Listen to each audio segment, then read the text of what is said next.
Hi friends, நாம் இன்றைக்கி நரைச்ச முடிக்கு ஃப்ரெஷ் ஹென்னா லீவ்ஸ் வச்சு வீட்டிலையே எப்படி ஒரு ஹேர் பேக் ரெடி பண்ணுறதுன்னு பார்க்கலாம்.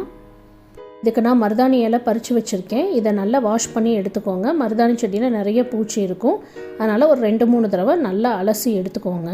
இப்போ நான் இதை நல்லா அலசி எடுத்துகிட்டு வந்துட்டேன். இதை ஒரு மிக்ஸி ஜாருக்கு நம்ம ட்ரான்ஸ்ஃபர் பண்ணிக்கலாம். முடிஞ்ச அளவுக்கு ஹேர் பேக்கெல்லாம் கடையில் வாங்காமல் நீங்களே இந்த மாதிரி அரைச்சி போட்டுக்கோங்க, நமக்கு அதுதான் நல்லது. இப்போது நான் இதில் ஒரு 3 டேபிள் ஸ்பூன் அளவுக்கு தயிர் சேர்த்துக்கிறேன். நல்ல புளிச்ச தயிராக சேர்த்திங்கன்னா கலர் நல்லா கிடைக்கும். நம்ம இதை அரைக்கிறதுக்கு தண்ணி எதுவுமே சேர்க்க போகிறது கிடையாது, தயிர்லையே தான் அரைக்க போகிறோம். அதனால் நீங்கள் அரைக்கும் போது தண்ணி பத்தலைன்னா இந்த தயிரையே திரும்ப சேர்த்துக்கோங்க, தண்ணி சேர்க்க வேண்டாம். இப்போ இதில் ஒரு 1/2 லெமனை நான் தோலோடு அப்படியே 4 பீஸாக கட் பண்ணி சேர்த்துக்கிறேன். இது கூடவே நான் ஒரு பீஸ் அளவுக்கு கொட்டைப்பாக்கும் சேர்த்துருக்கேன். கொட்டைப்பாக்கும் கலருக்காக தான், சப்போஸ் வீட்டில் இல்லைன்னா விட்டுருங்க, இது ஆப்ஷனல் தான்.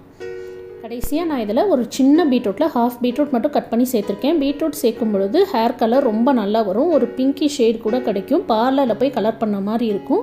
எனக்கு அந்த ஷேடு வேணான்னு ஃபீல் பண்ணுறவங்க பீட்ரூட்டை ஸ்கிப் பண்ணிக்கோங்க. அவ்வளோதான். இப்போ இது எல்லாத்தையும் நம்ம மிக்சியில் நல்லா நைஸாக அரைச்சி எடுத்துகிட்டு வந்துடலாம். இங்கே பாருங்கள், நான் இந்த அளவுக்கு நைஸாக அரைச்சி எடுத்துகிட்டு வந்திருக்கேன்.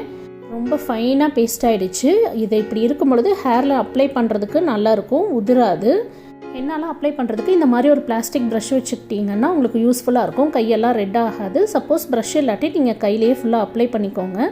அப்ளை பண்ணிவிட்டு உங்கள்கிட்ட ஏதாவது ஷவர் கேப் இருந்ததுன்னா அதை போட்டு ஹேரை கவர் பண்ணிக்கோங்க.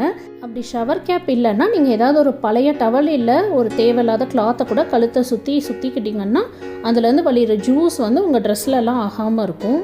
அவ்வளோதான். இப்போ இது எவ்வளோ நேரம் நம்ம ஹேரில் வச்சுருக்கணுன்னா, உங்களுக்கு சப்போஸ் ரொம்ப கோல்டு வந்துடும், சேராது அப்படிலாம் இருந்துச்சுன்னா ஒரு 1 ஹவரில் நீங்கள் வாஷ் பண்ணிடுங்க. இல்லை எனக்கு எதுவும் பண்ணாது, ஒன்றும் பிரச்சனை இல்லைன்னா 3 to 4 hours கூட விட்டு வாஷ் பண்ணலாம். நான்லாம் மார்னிங் அப்ளை பண்ணால் ஆஃப்டர்நூன் தான் வாஷ் பண்ணுவேன். அப்படி நம்ம ரொம்ப நேரம் வச்சுருக்கும் பொழுது கலர் நல்லா பிடிச்சிக்கும், அது ரொம்ப நாள் நம்ம ஹேரில் இருக்கும், வேறு ஒன்றும் இல்லை. இப்போ நான் இதை அரைச்சி வச்சு 5 minutes ஆகுது. இந்த கார்னர்ஸில் பாருங்கள், இந்த கலரில் தான் ஃபைனலாக நமக்கு ஹேர் வரும். ரொம்ப நல்லாயிருக்கும் இந்த ஷேட். நம்ம பீட்ரூட் போட்டதுனால தான் நமக்கு இந்த ஷேட் கிடைக்கிது, இல்லாட்டி நமக்கு இது ரெட்டிஷ் ப்ரௌனாக தான் இருக்கும் ஃபைனலாக ஹேரு. இது பாருங்கள் எவ்வளோ அழகாக இருக்குன்னு உங்களுக்கு பார்க்கும்போதே தெரியும். இன்னொன்று சொல்ல மறந்துட்டேன், நீங்கள் இந்த கலரில் வந்துடும்னு உடனே உங்கள் பிளாக் ஹேர் எல்லாம் இப்படி மாறிடும்னு நினச்சிக்காதீங்க. உங்கள் க்ரே ஹேர் மட்டும்தான் இந்த மாதிரி ஆகும், பிளாக் ஹேர் பிளாக்காகவே தான் இருக்கும்.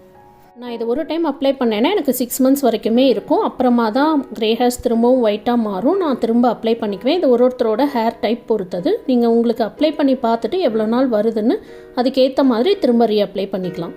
பார்லரில் போய் கலர் பண்ண மாதிரியே இருக்கும். ட்ரை பண்ணி பார்த்துட்டு எப்படி இருந்ததுன்னு கமெண்ட்ஸில் மென்ஷன் பண்ணுங்கள். இதே மாதிரி சூப்பர் ஐடியாஸ்க்கு பிரியா ஐடியாஸை லைக் பண்ணுங்கள், சப்ஸ்கிரைப் பண்ணுங்கள், ஷேர் பண்ணுங்கள்.